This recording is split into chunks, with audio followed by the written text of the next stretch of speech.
आप सभी को नमस्कार। जैसा कि मैं बोला था कि हम 9 बजे आप लोगों के सामने लाइव होंगे और मैं अपने जीवन का अनुभव और जो मैंने देखा है उसके बारे में आपसे चर्चा करूंगा।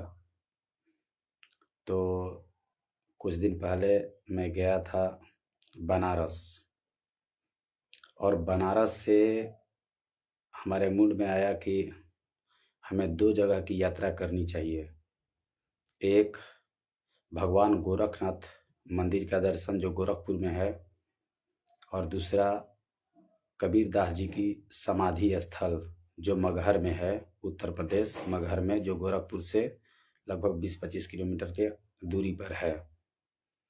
2 जगह का मैंने चुनाव इसलिए किया क्योंकि जब मैं भगवान गोरखनाथ के बारे में जाना सुना ओशो के माध्यम से, और पहले भी मैं सुना था कि भगवान गोरख भारत के धरती पर पैदा एक ऐसे महायोगी हुए जिनको भगवान शिव का अवतार भी माना जाता है, जो समझिए कि योग परंपरा के लिए, और योगी जितने भी हुए अभी भी जो भारत में योगी पैदा होते हैं या योगी बनते हैं वहीं से बनते हैं। दीक्षा गोरखपुर से ही लेते हैं और बनते हैं पूरे भारत में।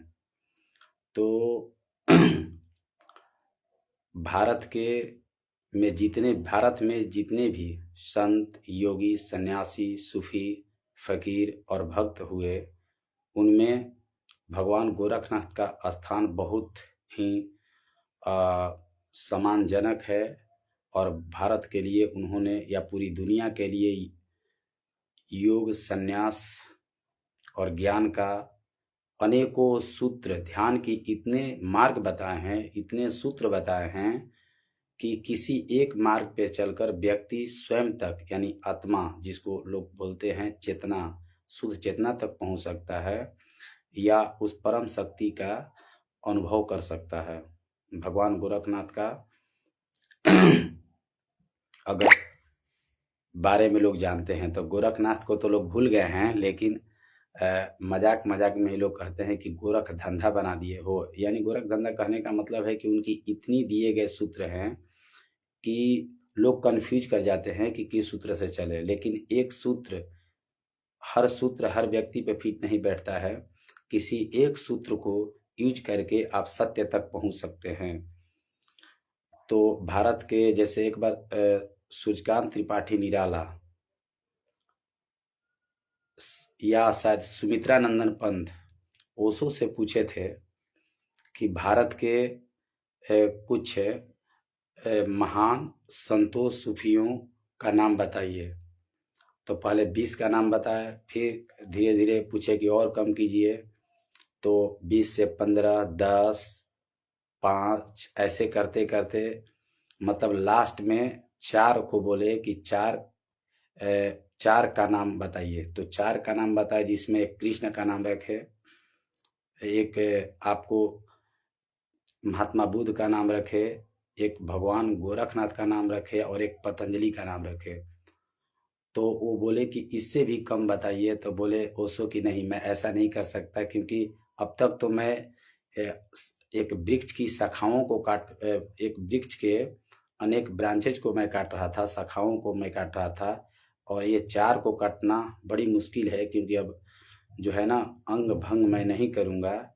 जिस प्रकार से 4 दिशाएं हैं उसी प्रकार से भारत के क्षितिज पर ये 4 महान जो हैं, भगवान कृष्ण, गोरखनाथ और आपको होंगे महात्मा बुद्ध और पतंजलि। तो भगवान गोरखनाथ के दर्शन पे हम गए, दर्शन करने के लिए हम गए, हम फैमिली के साथ थे, हम सभी लोग। जब गए तो वहाँ पर पहुँचने में 8 बज गया। जब 8 बज गया तो मंदिर इतना सुंदर है, इतना बढ़िया है कि हर किसी को एक बार जाना चाहिए। हर किसी को एक बार भगवान गोरखनाथ के दरबार में जाना चाहिए, क्योंकि जैसे ही आप वहाँ पे जाएंगे आपको इतना अद्भुत नज़ारा मिलेगा और इतना शांति और सुकून मिलेगा कि मत कहिए। क्योंकि अनेकों योगी, सन्यासी, महर्षि सबका मूर्ति बनाया गया है और वहाँ पे योग स्थली है। मैं जब गया तो हमारे साथ फैमिली भी गई थी। मैं जो भगवान गोरखनाथ के मुख्य द्वार पे गया तो जो वहाँ पर महंत बैठे थे, मैं उनसे आग्रह किया कि क्या मैं गोरखनाथ के मतलब टच कर सकता हूँ उनके मूर्ति को, वहाँ पे मैं उनका चरण बंदन कर सकता हूँ। तो वो बोले कि नहीं, आप ऐसा नहीं कर सकते। कहने कि प्लीज एक बार जाने दीजिए, क्योंकि एक व्यक्ति बगल गए थे, बिल्कुल उनके अंदर गए थे। अब पता ना कैसे उनको अलाउ कर दिए, लेकिन मेरे को नहीं जाने दिए। कहने कि कोई बात नहीं भाई। तब फिर मैं घूमने के बाद जहाँ पर हवन था, हवन कुंड था, वहाँ भी गया। और जाने के बाद मैं सभी जितने भी समझिए कि सबका मैं फोटो भी रखा हूँ और समय समय पर मैं फेसबुक पर अपलोड भी करता हूँ। सारे संत जो महान संत हुए और बहुत सारे संत हैं जिनका फोटो, जिनका मूर्ति वहाँ पर लगाया गया है। और बहुत सारे मूर्ति को, हर मूर्ति को मैंने एक एक करके देखा, उनका फोटो क्लिक किया, उनको पढ़ा, समझा और बहुत आनंद हुआ लगा। समझिए कि प्रक्रिया में कम से कम 1 से 1.5 घंटा समय बीत गया। फिर मैं गया कि जब उनके सामने, भगवान गोरखनाथ के सामने जब मैं गया तो बोला, जो इंस्पेक्टर थे उनके देख रेख में सब चल रहा था और लेडीज एक पुलिस ही थी, उनसे मैं बोला कि मैं यहाँ पे बैठना चाहता हूँ। तो बोले कि यहाँ पे आप देख रहे हैं कोई नहीं बैठा है, यहाँ पे बैठना अलाउ नहीं है। मैं बोला कि मैं जो बोला वही आपको बता रहा हूँ, क्योंकि मेरे मुख से गलत बिल्कुल नहीं निकल सकता है। मेरे फैमिली भी थी वहाँ पे। मैं बोला कि मैं यहाँ पर बैठना चाहता हूँ। तो बोला कि यहाँ पे तो कोई नहीं बैठा है। यानी कि कोई नहीं, प्लीज़ मुझे बैठने दिया जाए। तो बोले कि आप नहीं बैठ सकते हैं। कहने कि प्लीज़, मैं बहुत दूर से आया हूँ, मैं बनारस से आया हूँ और इन्होंने ही मुझे बुलाया है, प्लीज़ मुझे बैठने दिया जाए। तो बोले कि नहीं, आप नहीं बैठ सकते। फिर मैं बोला कि केवल मुझे 5 मिनट के लिए बैठने दिया जाए। तो बोले कि ठीक है, बैठ जाइए। जब मैं गया तो बिल्कुल यहाँ पे क्या बोलते हैं, मार्बल लगा हुआ था और मैं फर्श पे ही बैठ गया उनके बिल्कुल सामने और ध्यान करने लगा। और इतना अच्छे तरीके से ध्यान में मैं मग्न हो गया, इतना बढ़िया कनेक्शन हुआ कि देखते देखते देखते समय हो गया। और आपको पता होना चाहिए कि गोरखनाथ मंदिर रात 10 बजे बंद हो जाती है। मैं जानता था कि ये मुझे पहले तो जगा नहीं पाएगा और मैं उनसे कहता भी था, हे भगवान मेरे पास किसी को न भेजा जाए। और कोई नहीं आया। जब बंद करने का समय आया तो वो इंस्पेक्टर बोला कि अरे अरे उठिए उठिए, अब तो उठिए, आप नहीं चलेंगे क्या, टाइम हो गया है। और मेरे को ऐसे टच किया और जगाया। मैं जब जग गया तो बोला कि आप क्या कहते हो, मर्द की जुबान होनी चाहिए। आप बोले थे 5 मिनट और इतना समय रह गए। ठीक है, आपको समझ नहीं आ रहा है, जब क्या आप मतलब ध्यान कर रहे हैं और सत्य की बातें कर रहे हैं, जब इतना समय आप बोले 5 मिनट और इतने देर तक रह गए। तो मैं बोला कि और कुछ बोलना है आपको, बोल लीजिए। जब बोल लिए तो मैं बोला कि पहली बात आपने बोला है कि मर्द का जुबान। आप जानते हैं इस जगत में मर्द कौन है? आप जानते हैं? आपने मीराबाई का नाम सुना है? मीराबाई इसी तरह से, जब मीराबाई वृंदावन में आई तो उस समय जो वृंदावन में कृष्ण मंदिर है, वहाँ का शायद मुख्य पुजारी थे चैतन्य महाप्रभु का एक शिष्य थे। और मीराबाई जब वहाँ पहुँची तो उनको पता चला कि ये बहुत पहुँचे हुए संत हैं, मीराबाई उनसे मिलना चाहिए। और मीराबाई ने खबर भिजवाया कि मीराबाई आपसे मिलना चाहती है। जब ये खबर उनके पास गया तो बोले कि मैं किसी औरत से नहीं मिलता, किसी औरत के सामने मैं नहीं जा सकता। जब ये बात मीराबाई को पता चला तो बोली कि अच्छा। फिर लिखी मीराबाई कि मैं तो जानती थी कि इस पूरी सृष्टि पर सिर्फ एक ही पुरुष है, वो है श्री कृष्ण। मेरे तो गिरधर गोपाल दूसरा ना कोई, जाके सिर मोर मुकुट मेरो पति सोई।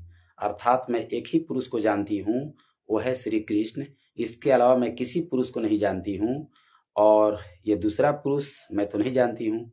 ये बात जब लिख कर पुनः भेजी, ठीक है, ये बात जब लिख कर भेजी, तब जो चैतन्य महाप्रभु के शिष्य थे वो पुनः मिलने के लिए मीराबाई के पास आए और चरणों में क्षमा मांगा कि मुझसे गलती हो गई। तो जब ये बात मैं उनको सुनाया इंस्पेक्टर को, कि पहली बात है कि जिस अवस्था में मैं था वहाँ पर समय का आभास नहीं होता है, क्योंकि ध्यान का मतलब होता है कि जब आप अपने शरीर, इंद्रियां, मन, बुद्धि, विवेक से परे चले जाएं, वहाँ पर आपका सिर्फ चैतन्य शेष रह जाता है, सब समाप्त हो जाता है, आपका समय का बिल्कुल एहसास नहीं होता है, ना आपका कोई ईश्वर रहता है। बस आपको अनुभूति होती है कि मैं एक ऐसी अवस्था में आ गया हूँ जहाँ पर बिल्कुल निराकार है, कोई नहीं है। तो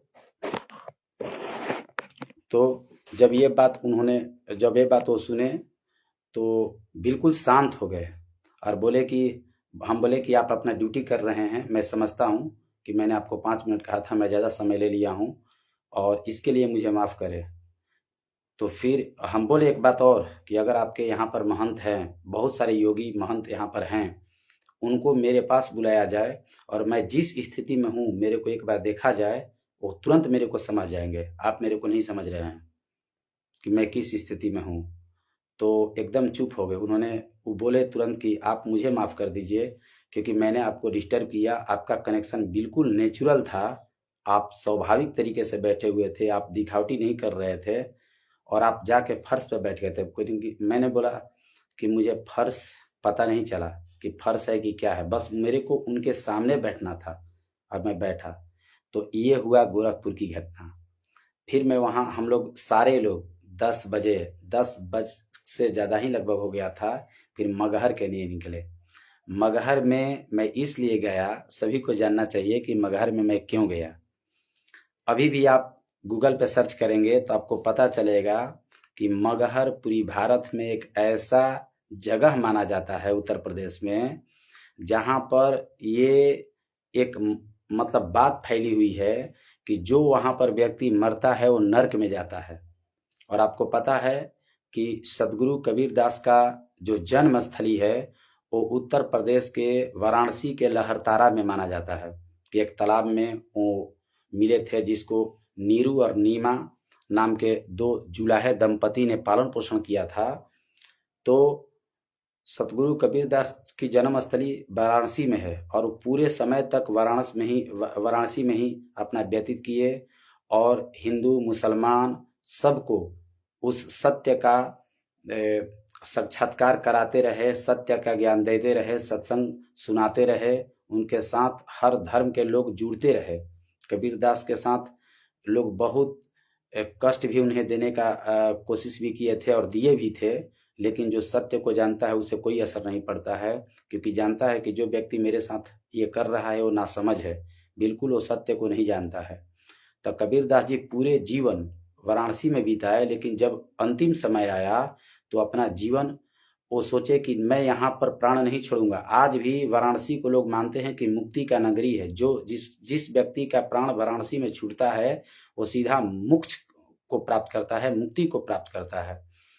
तो इसी भ्रम को दूर करने के लिए कबीरदास जी बोले कि मुक्ति कोई स्थान तय नहीं करेगा, मुक्ति व्यक्ति के अंदर होता है। जो व्यक्ति अंदर से निर्मल, निश्चल और निष्कपट हो गया है, बिल्कुल उसके मन में किसी प्रकार की मल नहीं है, निष्कलंक है, उस व्यक्ति का मुक्ति वो जहाँ रहेगा वहाँ हो जाएगा। तो इसी चीज को साबित करने के लिए अपने जीवन के अंतिम समय में वाराणसी से लगभग 200 से ज्यादा किलोमीटर दूर है गोरखपुर, उससे भी कम से कम 10, 15, 20 किलोमीटर दूर है मगहर। वहां पर गए। वहां पर 2 चीजें हैं कि जो व्यक्ति वहां पर अगर मरता है, शरीर छोड़ता है, तो वो नरक में जाता है और गधा में जन्म लेता है। तो कबीरदास जी वहां पर गए और अंतिम समय में अपना शरीर त्यागा। और आप देख लीजिएगा, मैं फेसबुक पर भी अपलोड किया हूँ और आप देख भी सकते हैं कि जो हिंदू थे, जो अपने आप को जो हिंदू कहते हैं, वो कबीरदास जी की समाधि बनाए हुए हैं वहीं पर। और जस्ट बगल में जो अपने आप को मुसलमान कहते हैं, वो कबीरदास जी की मजार बनाए हुए हैं। मैं वहां पर पहुंचा लगभग 11 बजे के बाद, रात्रि 11 बजे के बाद। मैं जब गया तब बिल्कुल सुन सपाटा था, कोई नहीं था वहां पे। जो आपका समाधि स्थल है वो चारों तरफ से घेरा हुआ है, और मेन जो बना हुआ है समाधि में एक मंदिर टाइप का, उसमें गेट लगा हुआ था। मैं आवाज दिया बाहर से, कोई खोले, कोई नहीं खोला। और मजार की तरफ बस बगल में ही था, मैं मजार की तरफ नहीं गया, बगल में ही था, दोनों में फोटो कैद किया हूँ। तो मेरे को मन में आया कि भाई, अब मेरे मन में तो था, मैं आया हूँ, जब मगहर आया हूँ तो मैं जरूर, मेरे को बुलाया गया है। तो मैं एक स्टेटमेंट लिख दिया और उसको अपलोड भी किया हूँ कि तू बुलाएगा तो मैं आऊँगा ज़रूर, तू बुलाएगा तो तेरे दर पर आऊँगा ज़रूर, तू बुलाएगा तो तेरे दर पर आऊँगा ज़रूर, तू मिले या ना मिले हाजिरी लगाऊँगा ज़रूर, तू मिले या ना मिले हाजिरी लगाऊँगा ज़रूर। ये बात मैंने लिखा। तो जब मैं देखा कि कोई नहीं है, कोई नहीं खोला, तो मैं वहाँ पे बगल में, ठीक है, तो मैं जब वहाँ पर खोला, आवाज़ तो सबको आ रही है ना? हेलो, कमेंट में मुझे बताइए सभी को आवाज़ आ रही है कि नहीं? हेलो, कोई बताइए। बबलू जी, आप बताइए, साउंड जा रही है?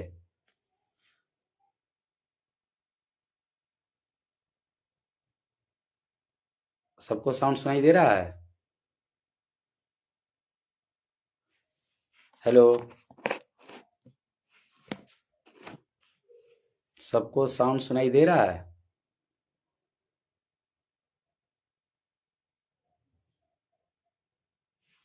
विक्की, विक्की गुप्ता और शशि भूषण तिवारी, आप मुझे बताइए, साउंड सुन पा रहे हैं आप लोग? यस यस टाइप कीजिए, तब मैं कंटिन्यू करूं। मुझे लगता है कि साउंड सुनाई दे रहा होगा। ठीक है, तब मैं वहां पर कबीरदास जी के जो गेट है उसके सामने बैठा। तो कबीरदास जी के, थैंक यू, कबीरदास जी के गेट के सामने मैं बैठा और मैं वहीं पर ध्यान करने लगा। कुछ देर के बाद एक सफेद कुत्ता आया, मैं वीडियो डाला हूँ पोस्ट में, आप देख सकते हैं, और जस्ट मेरे चारों तरफ घूमा और मेरे सामने बैठ गया। उसका मैं वीडियो क्लिप भी लिया हूँ। और मेरे साथ एक रिश्तेदार थे, वो भी थोड़ी देर के बाद चले गए। फिर मैं अकेला हो गया, फिर मेरी वाइफ वहाँ पे आ गई और वहाँ पे खड़ी हो गई। कुछ देर तक मैं बैठा रहा। अब वो भी एकदम बिल्कुल खुला आसमान था। तो वो भी बोली कि अब चलिए, अब चलते हैं, अब चलिए, अब चलते हैं। मैं बोला कि थोड़ा अब रहने दो, मेरे को अभी यहीं रहने दो, मेरे को छोड़ दो, देर हो गया। फिर बोली कि नहीं, अब चलिए। एक लड़का उतर के आया, फिर जो कुत्ता था सफेद कलर का, वो अब पूरी तरह से मेरे पास आ गया, मेरे गोदी में खेलने लगा। देखिए, मैं वीडियो डाला हुआ, आप देख सकते हैं। अब फिर मैं बोला कि अब चलना पड़ेगा, क्योंकि लगभग 11:30 बजे रात हो गया था। हम लोग वहां से निकले और मेरे साथ साथ कुत्ता गया, उसको बिस्किट दिया, बिस्किट नहीं खाया। फिर पानी हम लोग पिए, फिर पानी पिया, फिर हम लोग वहां से निकले और फिर भगवान अयोध्या के नगरी के लिए प्रस्थान कर दिए। रात्रि में ही थोड़ा सा हम लोग विश्राम किए, जो पेट्रोल टंकी है वहां पे गाड़ी में ही रहे। फिर वहां से जब अयोध्या मंदिर सुबह में पहुंचे तो बहुत ही अच्छा लगा। अयोध्या का इस समय इतना सुंदर मंदिर बना हुआ है। अयोध्या की क्या चीज़ अच्छा लगा मैं आपको बताऊंगा। तो सबसे पहले मैं गया कि सबसे सुंदर चीज़ है कि जो वहाँ पे सरयू नदी है, उसी के किनारे अयोध्या श्री रामचंद्र जी का मंदिर बना हुआ है। तो मैं सोचा कि स्नान करूं या ना करूं, बहुत ठंड लग रही थी। तो मैं क्या हुआ कि सरयू नदी में स्नान भी किया, पूजा भी किया, और मैं फिर वहाँ पर गया दर्शन करने के लिए श्री रामचंद्र जी के मंदिर में। वहाँ पे बहुत सारे मंदिर हैं। राजा दशरथ जी का जो है आपका जो राज दरबार था वो बनाया गया है, भरत जी का है, इसके बाद हनुमानगढ़ी है, बहुत सारा है। हम हर जगह गए और फिर श्री रामचंद्र जी के मंदिर में गए। मंदिर बहुत भव्य है, सुंदर है। वहाँ पर कुछ लेकर आपको जाना नहीं है, सब कुछ इधरे छोड़ देना है। यहाँ तक कि फूल भी नहीं लेकर जाना है। मैं फूल लेकर हाथ में जा रहा था, उसको भी अलाउ नहीं किया गया, आप नहीं ले जा सकते हैं। और सभी लोग बिल्कुल खाली हाथ जाते हैं, श्री रामचंद्र जी का दर्शन करते हैं। बहुत कम समय मिलता है क्योंकि बहुत भीड़ रहती है। फिर वहाँ से आप बाहर निकलते हैं तो मेरे को बहुत अच्छा लगा कि बुला बुला के सबको प्रसाद देता है, सबको प्रसाद दिया जाता है, सारे बच्चे को दिया जाता है। मेरे छोटे छोटे बच्चे भी थे, गए तो खुद बोल रहा था कि भाई इन लोग को भी अच्छे से दर्शन कराओ, इस सबको गोदी टांग लो।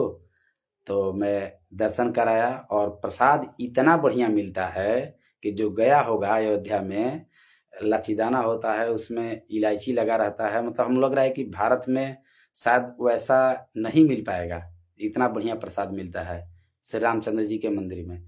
और जब वहां से दर्शन करके निकलेंगे तो एक बहुत ही शानदार चीज वहां पे चलता है। जो व्यक्ति अगर कुछ देना भी नहीं चाहता है फिर भी उसको देने का इच्छा करेगा। क्या कि सीता रसोई चल रहा है वहां पे, इतना टेस्टी सब्जी बनता है। और 2 रोटी सब्जी और लेना है तो और लीजिए बार बार। और जो काम करने वाली है, यही देखिए कि जिस व्यक्ति के अंदर सेवा की भावना होती है, जो सेवा का करना जानता है, वो इतना खुशहाल, जब जाएंगे खाने के लिए, लेने के लिए जाएंगे तो बोलेगा जय श्री राम, जय श्री राम, मतलब बोलती है और आपको परोसा जाता है खाने के लिए। मिजाज आपका खुश हो जाएगा, वास्तव में लगेगा कि मैं वास्तव में प्रसाद ग्रहण कर रहा हूँ। और मैं तो खाया और बहुत अच्छे से खाया, सब लोग खाया। खाने के बाद वहाँ से वापस हम लोग गाड़ी में आए और फिर वहाँ से जब चल दिए तो पहली बात है कि जब बाहर निकले तो मेरे को एक बिल्कुल सफेद कपड़ा का साधु था, उसको साधु देखने में कह सकते हैं, मैं अपीयरेंस में देखने में साधु लग रहे थे, पता ना अंदर से थे कि नहीं थे, क्योंकि साधु बनना इतना आसान नहीं है। वेश बदल लेने से कोई साधु नहीं बन जाता है। दाढ़ी बढ़ा लेंगे, बाल बढ़ा लेंगे, भगवा योगी कपड़ा पहन लेंगे तो कोई से साधु नहीं बन जाएगा। कबीर दास जी की एक इस पे बात है और बिल्कुल सही है, विचार करनी चाहिए कि मन ना रंगाए, रंगाए योगी कपड़ा, आ दढ़िया बढ़ा के योगी बन गईले बकरा। तो कहने का मतलब है कि जब तक से अंदर, आपके अंदर में उस परम पिता के प्रति अनुराग नहीं है, भक्ति नहीं है, प्रेम नहीं है, तब तक से आप कपड़ा रंगाने से, दाढ़ी बढ़ाने से कोई व्यक्ति साधु नहीं बन जाता। तो तुरंत हमको पकड़ लिया और पकड़ लिया, बोला कि तुरंत बोला कि आप किस डिपार्टमेंट में नौकरी करते हो? कहीं किस डिपार्टमेंट में? हम बोले कि एजुकेशन डिपार्टमेंट में। बोला कि ठीक है, आप मुझे 1 रुपये दो। तो मैं बोला कि 1 रुपये नहीं, पहले बोला कि मुझे 10 रुपये दो, 10 रुपये दो। तो मेरे पास 200 का नोट था, मैं बोला कि 190 रुपये मेरे को दीजिए, मैं 10 रुपये देता हूँ। तब बोला कि वो नहीं, फिर बोला कि कहने कि मेरे नहीं है 10 रुपया, कहने कि बिल्कुल नहीं है, आप देख लीजिए। मैं पर्स निकाल कर दिखा दिया। फिर बोला कि आप 1 रुपया मेरे को दो। हम बोले कि 1 रुपया भी नहीं है मेरे पास, अगर लेना है तो आप ये 200 का नोट है, इसमें से 10 रुपया आप ले सकते हैं, 1 रुपये का नोट भी नहीं है, आप देख लीजिए। जब 1 रुपया बोला तो मैं पर्स दिखा दिया। फिर बोला कि इतना सच बोलने के लिए और संत की सेवा करने के लिए तुम पे बहुत हम प्रसन्न हैं। आज कुछ तुम्हारी क्या चाहत है? ऐसे बोला कि कहीं मेरा कोई चाहत नहीं है। बोला कुछ वर मांगो, तुम्हारा शुभ होने वाला है कुछ दिनों में। कहनी कि मेरा शुभ हो चुका है और हमेशा मेरा शुभ होता है। बिल्कुल यही बात बोला। मेरी वाइफ खड़ा होकर सुनने लगी। फिर बोला कि अपनी आंख बंद करो। कहनी कि आंख बंद कर लिया। फिर मेरे हाथ में दे दिया, ठीक है, एक रुद्राक्ष दे दिया और बोला कि आंख खोल के देखो क्या है। कहनी कि आंख खोलने की जरूरत नहीं है, ये रुद्राक्ष है, ध्यान दीजिए, वो रुद्राक्ष है। तो बोला कि ये ले लो और हमें 5 साधु को, माने तुम दे दो, 5 साधु को हमें भोजन करानी है। तो पहली बात मैं उससे बोला कि रुद्राक्ष जो आप मेरे को दे रहे हो, मेरे पास रुद्र स्वयं है। किसी को अहंकार लग जाएगा, क्योंकि मैं क्या बताऊं, मैं जानता हूं। मैं बोला कि रुद्र स्वयं मेरे पास हैं, रुद्राक्ष की जरूरत मुझे नहीं है, यही बात बोला मैं। तो बोला कि 5 साधुओं को भोजन खिला दो तुम। पैसा दे दो उसके लिए। कहीं पैसा बिल्कुल नहीं दूंगा, आप 5 साधु को बुलाइए और मैं भोजन कराऊंगा, ठीक है। अब इतना पे एकदम शांत हो गया, कहीं कि अभी 5 साधु को बुलाइए, मैं भोजन करा के ही यहाँ से जाऊंगा, ठीक है। क्योंकि कैश में कम पैसे थे, पैसे मेरे पास थे, तो चला गया तुरंत और बोला कि मतलब बहुत बहुत धन्यवाद, तुमसे हम बहुत प्रसन्न हैं। वो चला गया, नहीं लिया। फिर क्या हुआ कि मैं वहां से जैसे ही आगे बढ़ा और हम लोग गाड़ी में अपना बैठ गए, तब एक आया, फिर साधु आया और आके बोला कि गुरुजी, ऐसी बोला, गुरुजी कुछ पैसा दो। तो मैं बोला, मैं तो उसमें पता ना, अब बाद में मेरे दिमाग में आया कि गुरुजी कह रहे हो तो फिर गुरुजी से पैसा क्यों मांग रहे हो, क्योंकि गुरुजी कहने का मतलब है कि गुरुजी वही कह सकता है जो शिष्य हो, और शिष्य का काम गुरु से खाना नहीं होता है बल्कि गुरु को खिलाना होता है। लेकिन ये बात मेरे बाद में आइडिया आया, तब मैं बोला कि अरे यार, तो सब वो लोग गाड़ी पे बैठ गया था, गाड़ी खुलने वाली थी। मैं बोला कि ठीक है, पैसा मैं आपको नहीं दे सकता, कुछ खाना है तो बोलिए। कहता हाँ चलो खिलाओ, कहीं चलिए। गया तो ईख का जूस, हम लोग जस्ट ही इसका जूस पिए थे, 10 रुपए गिलास। लेकिन वो जूस जो पिला रहा था बड़ा वाला गिलास 20 रुपए का। मैं बोला कि ठीक है भाई, 10 रुपया नहीं, 10 रुपया गिलास वाला नहीं है, तो बोला कि नहीं, तो कहेगी ठीक है, इनको 20 रुपया गिलास पिलाइए। मैं जूस पिलाया और मैं दंड प्रणाम हुआ और फिर वहां से हम लोग निकल गए। तो ये जो था, आपको वाराणसी से गोरखनाथ मंदिर, गोरखनाथ मंदिर से मगहर, और मगहर से भगवान अयोध्या का राम मंदिर का दर्शन। और इस यात्रा में मैं एक ही चीज जाना, अगर कोई भी व्यक्ति वास्तव में शक्ति को एहसास करना चाहता है, जबकि सबके अंदर में बात रहती है कि जो बोला जाता है क्या वो सत्य होता है, क्या ईश्वर हैं, क्या शक्ति है, क्या सत्य हैं, जगत में शक्तियां हैं या नहीं। हर व्यक्ति जो भले किसी के कहने से या किताब से पढ़ लिया है या कहीं से सुन लिया है, लेकिन अपने छाती पर हाथ रख के, अपने हृदय पे हाथ रख के एक बार अपने आप से पूछेगा ईमानदारी पूर्वक, तो उस व्यक्ति को भी डाउट रहता है, वो संदेह में रहता है कि ईश्वर है या नहीं है। तो मैं आपको बता दे रहा हूं, बिल्कुल, अगर जो भी व्यक्ति उस शक्ति को एहसास करना चाहता है, याद रखिएगा, इस जगत में मैं कल के वीडियो में ही बताया था, ऑनलाइन जब आया था तो, और अभी भी बता रहा हूँ, सत्य बात बोलने से मुझे कोई दिक्कत नहीं। मैं कहीं भी बोल सकता हूँ और कभी भी बोल सकता हूँ। इस जगत में सत्य सिर्फ सच्चे सदगुरु बोलते हैं। सूफी, सन्यासी, फकीर, योगी, वही बोलते हैं सत्य, दूसरा कोई सत्य नहीं बोलता। अगर कोई कहता है कि मैं सत्य बोलता हूँ, बिल्कुल वो झूठ बोलता है। मैं वैसे इस जगत में सन्यासियों, सूफियों, योगियों, महर्षियों, ऋषियों के अलावा अगर कोई कहता है कि मैं सच बोलता हूँ, तो बड़ी मुश्किल है। वैसे व्यक्ति से मैं मिलना पसंद करूंगा और उसे दंडवत प्रणाम करूंगा, पैर छू कर, बिल्कुल साष्टांग, जो सत्य बोलता है। क्योंकि सत्य बोलने वाले के अंदर तुरंत शक्ति आ जाती है। जैसे आप कहानी सुने होंगे, घटना, कि पहले क्या था कि लोग जो बोल देते थे वो हो जाता था। बिल्कुल ये बात सत्य है। अगर कोई व्यक्ति लगातार 7 दिन तक भी सत्य बोल दे, तो उसके जिह्वा पे सरस्वती की बास होने लगता है। अब कहोगे सरस्वती है? जो कुछ भी बताया गया है सब है, आप उसका एहसास भी कर सकते हो, लेकिन तुम्हारा मन उतना स्वच्छ नहीं है, अभी तो तुम संदेह के घेरे में हो, इसलिए उसका साक्षात्कार आपको नहीं होगा। आपका पूरा शरीर इतना कॉम्प्लिकेटेड है, बॉडी इतनी कॉम्प्लिकेटेड है, अंदर का मन, विचार इतने कॉम्प्लिकेटेड हैं, आपका ब्रेन इतना कॉम्प्लिकेटेड है, आपकी इंटेलिजेंसी जो कैपेसिटी उतनी इतनी कॉम्प्लिकेटेड है, तो सोचिए आप कितने कॉम्प्लिकेटेड होंगे। तो एक मनुष्य जीवन भर दूसरे को पढ़ने में लगा देता है, लेकिन खुद को कभी नहीं पढ़ पाता है। जैसे आप, क्या बताऊं, मैं एक बहुत बढ़िया एग्जांपल बता रहा हूं कि दुनिया का सबसे महान वैज्ञानिक अल्बर्ट आइंस्टीन, अल्बर्ट आइंस्टाइन से पूछा गया था कि तुम्हारा अंतिम इच्छा क्या है। अगर पूर्व के लोग, इधर हम लोग की तरफ के एशिया में और खासकर भारत के लोग को वो उधर के लोग पूर्व बोलते हैं, पूर्व के देश के लोग अगर सत्य होंगे, सही होंगे, अगर तुम्हारा पुनर्जन्म होगा, मान लो पुनर्जन्म संभव है, तो तुम क्या बनना पसंद करोगे? तो पता है क्या बोले अल्बर्ट आइंस्टाइन? बोले कि क्या उनसे पूछा गया था कि क्या तुम दोबारा वैज्ञानिक बनना पसंद करोगे? तो बोले कि कभी नहीं। बोला क्यों? और क्या बनना पसंद करोगे?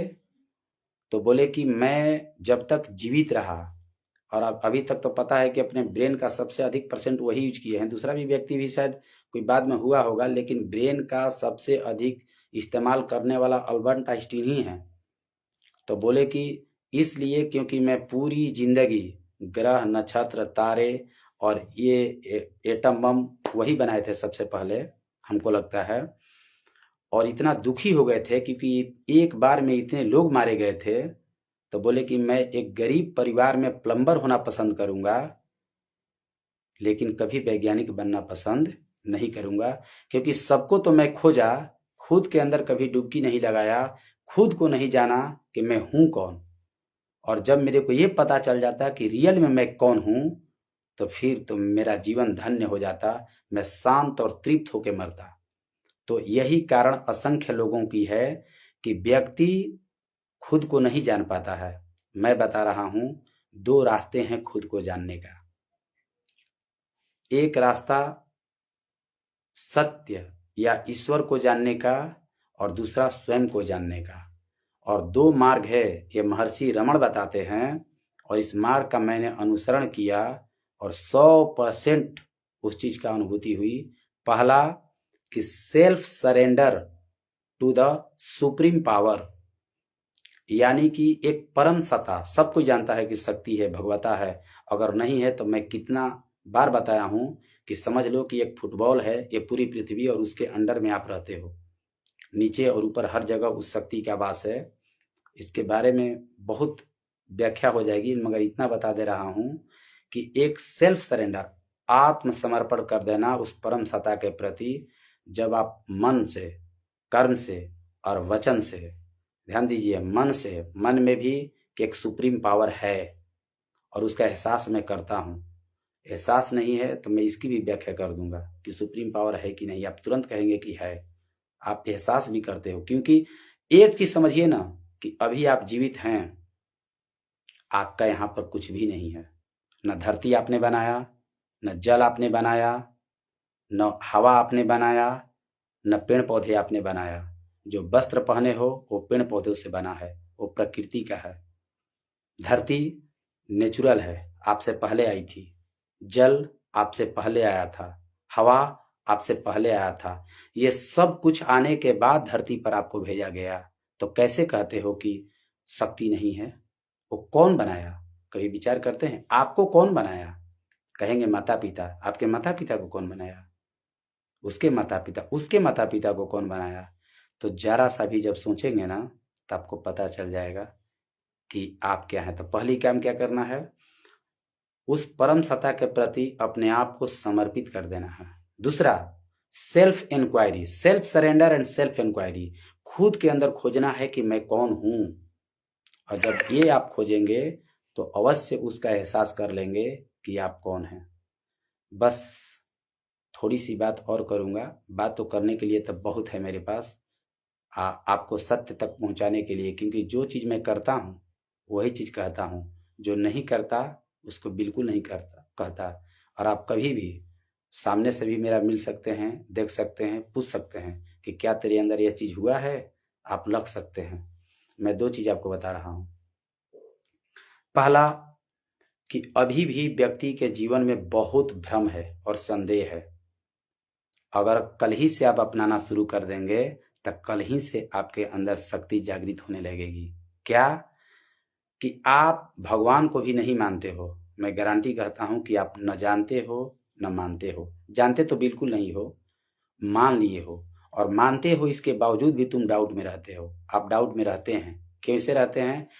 हाँ, क्या बताऊं, मेरे घर में भी ऐसे लोग हैं, तो दूसरे घर की छोड़ दीजिए, कि इतने भगवान की मूर्ति अपने घर में रखे हैं कि बेचारे जीव 40 साल उम्र हो गया, 45 साल उम्र हो गया, 50 साल उम्र हो गया, 60 साल उम्र हो गया, मरने के करीब है, मर ही गए, लेकिन ये निर्धारण नहीं कर पाए कि मैं किस भगवान की पूजा करूं, किसको कितना समय दूं।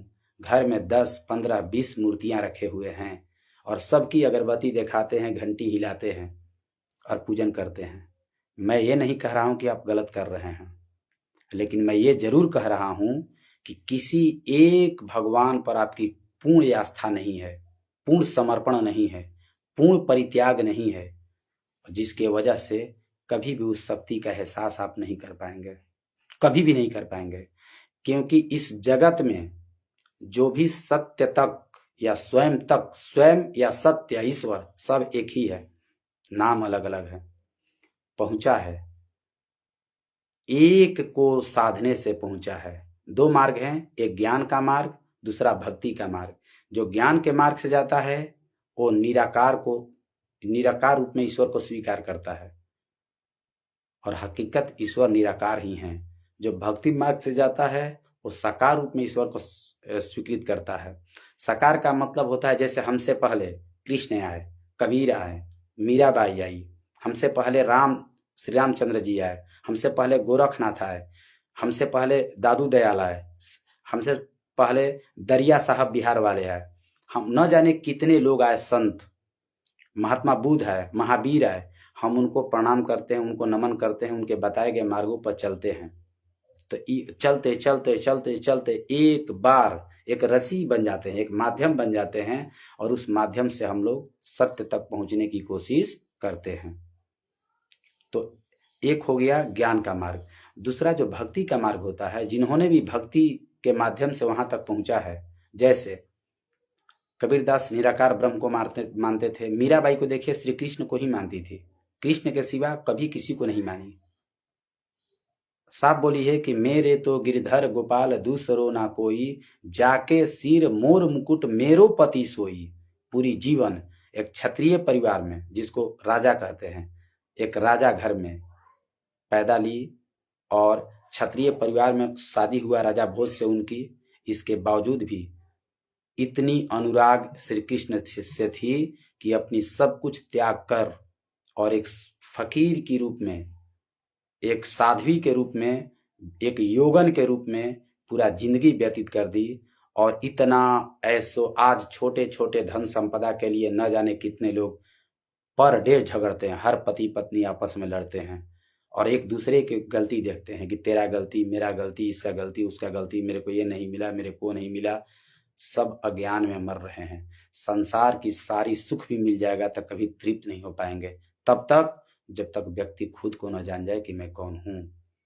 इसलिए खुद को जानना है या ईश्वर को जानना है, दो मार्ग हैं, या तो खुद को जान लो या तो ईश्वर को जान लो। तो मीराबाई पूरा जीवन कृष्ण के लिए समर्पित कर दी, अंततः कृष्ण में विलीन हो गई। और आज मीरा का गया हुआ कम से कम 600-500 साल से ज्यादा हो गया। आज भी मीरा को हृदय से नमन करने का मन करता है। माँ के रूप में हम तो बहुत हृदय में बैठाते हैं माँ सहजोबाई को, माँ मीरा को, कबीरदास जी को, रविदास जी को। ये सच्चे लोग हैं जो अपनी जिंदगी को जन कल्याण के लिए लगा दिए। कभी किसी से 2 रुपए नहीं मांगा, कभी किसी को कुछ नहीं मांगा, बस देने का काम किए, बस देते रहे।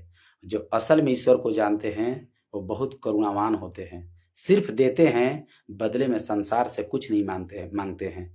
आपको पता होना चाहिए कि मीराबाई के पास भेंट करने के लिए जो तत्कालीन जो भारत में राज मुगल वंश के जो राजा था, शासक अकबर भी गया था और बहुत चढ़ावा लेकर मीराबाई के पास गया था। मीराबाई बोली कि अकबर, मुझे इसकी कोई जरूरत नहीं है। सोने चांदी सब कुछ लेकर गया था, वो जानता था, वो देने की प्रयास किया। मीराबाई बोली कि इसके मुझे कोई जरूरत नहीं है, ये मेरे लिए नहीं चाहिए। तो बोला कि मैं बस आप इसको गिरधर गोपाल को चढ़ा दीजिए। तो उनके चरणों में फेंक दिया गया।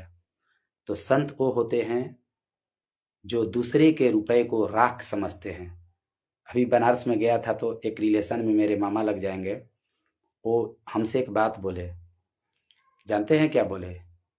ये बोले कि पैसा सब कुछ है, पैसे, बिना पैसा का कुछ होने वाला नहीं है। अल्टीमेट वो पैसे पर आ गए और लास्ट उनका जो लक्ष्य था, करोड़ों रुपया का संपत्ति उनके पास है और पैसे की बात बोले, तब मेरे मन में आया, मैं लिखा भी हूँ और अब पोस्ट भी किया हूँ, मेरे फेसबुक प्रोफाइल पे जाके आप देख सकते हैं कि संत रुपए को राख समझते हैं, संत रुपए को राख समझते हैं, संसारी रुपए को साख समझते हैं। संत रुपए को राख समझते हैं, संसारी रुपए को साख समझते हैं। साख का मतलब होता है क्रेडिट। ये तेरा साख भी एक दिन राख बन जाएगा, ये तेरा साख भी एक दिन राख बन जाएगा, जबकि राख राख ही रह जाएगा, राख राख ही रह जाएगा। इसका मतलब यह है कि संत दूसरे के संपत्ति को राख के बराबर समझते हैं, और जिस दिन आप दूसरे के संपत्ति को, दूसरे के द्वारा कमाए गए संपत्ति को राख के बराबर समझेंगे, उस दिन आपको सत्य से तत्क्षण मिलन होगा और आप अपनी पुरुषार्थ से, अपनी मेहनत से कमाए गए संपत्ति को जब अपनाएंगे तो उस दिन आपको शांति और सुकून आएगी, क्योंकि आपका ध्यान कभी भी आपको लोभ और लालच कभी गिरा नहीं सकती है, क्योंकि आप अपने मेहनत से कमाए गए संपत्ति से ही जीना चाहते हैं और उसी में अपना जीवन यापन करना चाहते हैं, अपने परिवार का भरण पोषण करना चाहते हैं, कभी दूसरे को संपत्ति को नहीं लेना चाहते हैं। तो ये थी। तो मेरा कहने का मतलब है कि 2 काम कीजिए, कल ही से, आज ही से शुरू कर सकते हैं कि आपके घर में जितनी भी मूर्ति है, बताने के लिए तो इतने लोग बताते हैं, मैं कल भी आप कहेंगे तो मैं लाइव आकर बताऊंगा कि अपना रोजी रोटी चलाने के लिए इतने लोग आ गए हैं कि भगवान के नाम पर बहुत बड़ा धंधा इकट्ठा कर लिए हैं। वो बोलते हैं कि हर दिन शुभ होता है, हर दिन अशुभ होता है। ये सब बकवास है, झूठा मैं मानता हूँ इसको, सरासर झूठा है, क्योंकि इस जगत में न तो कोई दिन शुभ होता है और न तो कोई दिन अशुभ होता है। शुभ अशुभ सब मन में है, विचार में है, क्योंकि जिस दिन अशुभ व्यक्ति कह रहा है उस दिन रुपए पैसे, उसकी औलाद होता है तो उसको अपना लेगा, उसी को शुभ मान लेगा। मनुष्य लालच में, जो व्यक्ति लालची है वही बोलता है कि ये दिन शुभ, और अच्छा हो जाए तो शुभ और बुरा हो जाए तो अशुभ। ये सब मन की धारणा है। उस जगत में प्रकृति के द्वारा बनाया गया हर दिन शुभ होता है, कौन दिन नहीं है। हिंदू तो, जो अपने आप को हिंदू कहते हैं, तो 7 दिन ईश्वर को मानते हैं। आज जो पूजा कराता है वो भी जानता है कि 7 दिन ईश्वर का है। शनिचर को हई देवता, सोमवार के हई देवता, मंगलवार को हई देवता। तो जब 7 दिन ईश्वर का है तो उसी व्यक्ति से पूछना चाहिए कि कौन दिन अशुभ हो गया, कौन दिन शुभ हो गया, शुभ हो गया। वो जिंदगी में भ्रम में आपको रखेगा, और आपको भ्रम में इसलिए रखेगा क्योंकि आपसे पैसा कमाना है। और आपको मैं बता दे रहा हूं, अभी भी एक बात आप दिमाग में सेट कर लीजिए, मेरा बात मत मानिए, आप बस उसको करके देखिए कि एक साधे सब सधे, सब साधे सब जाए, माली सींचे मूल को, फले फूले अघाए। यह संत कबीरदास जी की वाणी अकाट्य है, इसे कोई गलत साबित नहीं कर सकता। एक साधे सब सधे, आज तक जो भी सत्य तक पहुंचा है एक की साधना करने से पहुंचा है।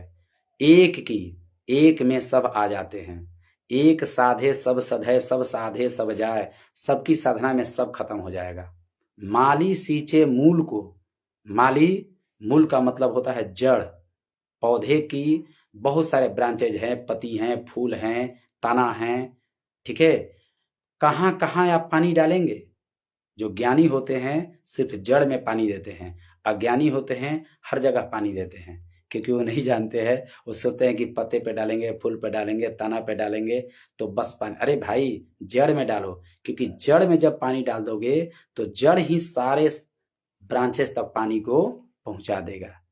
तो माली सींचे मूल को, फले फूले अघाए, आराम से फल फूल होता है। तो आप अगर सत्य को जानना चाहते हैं, ईश्वर को समझना चाहते हैं, तो सबसे पहले आप जिस भी देवी देवता को मानते हैं, किसी एक का ही मंदिर में जाइए, एक की ही पूजन कीजिए, एक की ही आरती कीजिए और एक के बारे में जानने का प्रयास कीजिए। अगर हिंदू अपने आप को कहते हैं तो शिव को तो सभी देवों का देव महादेव कहा जाता है। शिव को जो जान जाएगा वो तो सब कुछ जान जाएगा। हर पुरुष इस जगत में शिव है, शिव का ही रूप है, और हर स्त्री माँ पार्वती का स्वरूप है। स्त्री अपने आप को भूल गई है। मैं कभी बात करूंगा इस पे बहुत डिटेल से कि कोई इस जगत में न तो पुरुष है न तो स्त्री है। बहुत गहराई से बात करूंगा, ध्यान दीजिएगा, इस बात को विचार कीजिएगा। तो अगर आप हिंदू अपने आप को कहते हैं तो आप भगवान शिव की आराधना कर सकते हैं, पुरुष के रूप में अगर मानते हैं तो। स्त्री के रूप में मानते हैं तो माँ पार्वती की आराधना कर सकते हैं। अगर दुर्गा की भी आराधना करेंगे तो वहीं पहुंचेंगे आप, काली की भी आराधना करेंगे तो वहीं पहुंचेंगे। कोई भी स्त्री रूप में शक्तियों का आराधना करेंगे, भक्ति करेंगे, पूजन करेंगे, सुमिरन करेंगे, चिंतन करेंगे, सेवा करेंगे, तो मार्ग आपको माँ पार्वती तक ही ले जाकर अंत करेगा। आदि पिता और आदि माँ है, वही शुरुआत और वही अंत है। अगर मुस्लिम अपने आप को मानता है तो मोहम्मद पैगंबर साहब को मानता है मैसेंजर ऑफ गॉड, उन्हीं को सिर्फ समझे, या उनको माध्यम मानता है, उनको ईश्वर नहीं मानता। तो जिसको भी ईश्वर मानता है उसी का सिर्फ एक को ही करे। मुस्लिम परंपरा में एक को ही मानने का है, लेकिन एक को मानना उन लोगों का सही है जो अपने आप को मुसलमान कहते हैं, लेकिन सिर्फ अल्लाह को ही सही मानना, ईश्वर को गलत मानना उन लोगों की नादानी है। उन लोगों को आज तक पता नहीं चला कि ईश्वर का कोई नाम नहीं होता है, न कोई रूप होता है, न कोई आकृति और आकार होता है। वो निराकार ब्रह्म है। उसको अल्लाह कहो, गॉड कहो, वाहेगुरु कहो, खुदा कहो, ईश्वर कहो, भगवान कहो, सत्य कहो, आत्मा कहो, परमात्मा कहो, जो कहना है कह लो। तो मुसलमान ये बात को जिस दिन समझ जाएगा, बोलता है काफिर, जो ईश्वर अल्लाह को न माने काफिर। कोई बात नहीं भाई, अल्लाह को नहीं मानता है, भगवान को मानता है ना, तो काफिर कैसे हो गया? ईश्वर को मानता है ना तो काफिर कैसे हो गया? ईश्वर को जानता है ना। मानिए मत, आप किसी को मत मानिए, आप जानिए, जानने का प्रयास कीजिए। तो एक प्रयास कीजिए, जिस भी शक्ति की पूजा करते हैं, अगर स्त्री रूप में तो किसी एक का कीजिए। अभी से शुरू करेंगे, अभी से शक्ति, कुछ ही दिनों के बाद आप एहसास करेंगे और हमें बताएंगे कमेंट के माध्यम से कि वो उसका एहसास आपके अंदर हो रहा है कि नहीं हो रहा है। अगर पुरुष को मानते हैं तो किसी भी एक कृष्ण को ले लीजिए, आप आपको श्री रामचंद्र जी को ले लीजिए, आप बुद्ध को ले लीजिए, आप महावीर को ले लीजिए, आप कबीर को ले लीजिए, आप जिसको भी, रविदास जी को ले लीजिए, आप मीराबाई को, सब शक्तियां वहीं तक पहुंचा देगी। किसी एक को याद रखिएगा, किसी एक को। आज जब तक आप 10-20 की पूजा करते रहेंगे तब तक आप डाउट में रहेंगे, आप संदेह में रहेंगे, कभी भी सत्य तक नहीं पहुंच पाएंगे। आप रिसर्च कीजिएगा, जो भी पहुंचा है, महात्मा बुद्ध कैसे पहुंचे हैं सत्य तक। एक क्षत्रिय, आप राजा बनने की ख्वाहिश रखते हो, वो सारा राजपाट छोड़ दिए। महावीर को, वर्धमान महावीर के बारे में पढ़िए, वो एक क्षत्रिय थे, राजा थे, इसी बिहार के, और तुम राजा बनना चाहते हो, वो राज सारा त्याग के सत्य की खोज में, और यहाँ तक कि पूरी वस्त्र भी उतार दिए। पढ़िए कभी उसके बारे में। किसको बताऊं? बिहार के एक दरिया साहब हैं, धरकंडा के, मैं नहीं जानता था, इधर रोहतास जिला के हैं। मैं उनके पास जाऊंगा मिलने को, है नहीं धरती पे, शरीर रूप में नहीं है, लेकिन उनकी समाधि या मंदिर बना हुआ है। मैं जाऊंगा वहां पे, क्योंकि जगत में मैं सिर्फ संतों के ही समाधि पे जाना चाहता हूँ, या उनके जन्म स्थली पे। इसके अलावा मैं किसी को सही नहीं मानता और न जानता हूँ, क्योंकि संत सच्चे होते हैं। तो बहुत सारा बात हो गई। आप लोग इतने प्यार और ध्यान से मेरे बातों को झेल लिए, इसके लिए आपको बहुत बहुत प्रणाम। और आपका दिन अच्छा ही बीतेगा, हमेशा, कभी खराब नहीं बीतेगा। दिन कभी खराब नहीं होता है, याद रखिएगा। कभी बताऊंगा, व्यक्ति का विचार खराब होता है, दिन कभी खराब नहीं होते हैं, न रात खराब होती है, कभी खराब नहीं होता है। बस आपका विचार खराब है, और विचार आपकी सूचनाओं से बनती है। जैसा आप सुनेंगे, जैसे लोगों के साथ रहेंगे, उस तरह का विचार बनेगा। 2 काम मैं बताया था पिछले वीडियो में, 2 काम पे कमान कीजिए। मैं तो समाचार भी अब नहीं सुनता हूँ, क्योंकि उसकी जरूरत नहीं है मुझे। आप 2 काम कीजिए, अच्छे लोगों के साथ रहिए। अच्छे लोगों के साथ आप तभी रहेंगे जब आप अच्छा जानेंगे, आप खुद अच्छा होंगे। आप अच्छा नहीं हैं तो इसलिए अच्छा की पहचान आप नहीं कर पाएंगे। तो सत्संग सुनिए। किसका? कबीर दास जी का। नहीं है तो कमेंट में भेजिए, मैं भेज दूंगा आपको लिंक। रामकृष्ण परमहंस का, ठीक है, स्वामी विवेकानंद का, महर्षि रमण का, ओशो का, रजनीश ओशो का, ऐसे ऐसे लोगों को सुनेंगे तब आपका जीवन बदलेगा, तब जीवन रूपांतरित होगा। आप क्या करते हैं दिन भर, जो कम बुद्धि डबरा में रुपया के लिए यूट्यूब काम करते हैं, रुपया कमाने के लिए, रुपया के मकसद से यूट्यूब पे काम करते हैं, उन्हीं की बातें आप सुनते हैं और वही गुनते हैं, वही आपका विचार में उतरता है, चित्त पर वही बैठता है और दिनों रात जीवन को नरक बना के जी रहे हैं। तो आपसे प्रार्थना है, आपका जीवन बहुत अनमोल है। गोस्वामी तुलसीदास का बात हमेशा याद रखिएगा कि बड़े भाग्य मानुष तन पावा, सुर दुर्लभ सतग्रंथ न गावा, साधन धाम मोक्ष के द्वारे, पाए न जो परलोक संवारे। यह जन्म इतना बेहतरीन है कि वास्तव में अगर आपके जीवन में कष्ट है तो समझिए उसका कारण आप हैं, सुख भी होगा तो उसका कारण आप हैं। परमात्मा इसके लिए कभी दोषी नहीं है। आप परमात्मा को गलतियों के लिए तो दोष दे देते हो और अच्छाई के लिए कभी उसका आभार व्यक्त नहीं करते हो। आपको बहुत बहुत प्रणाम। सभी को गुड नाइट। शुभ रात्रि तो नहीं कहूँगा क्योंकि रात्रि मैं जानता हूँ शुभ होगा, दिन भी शुभ होगा, शाम भी शुभ होगा। आप सभी को प्रणाम। Thank you.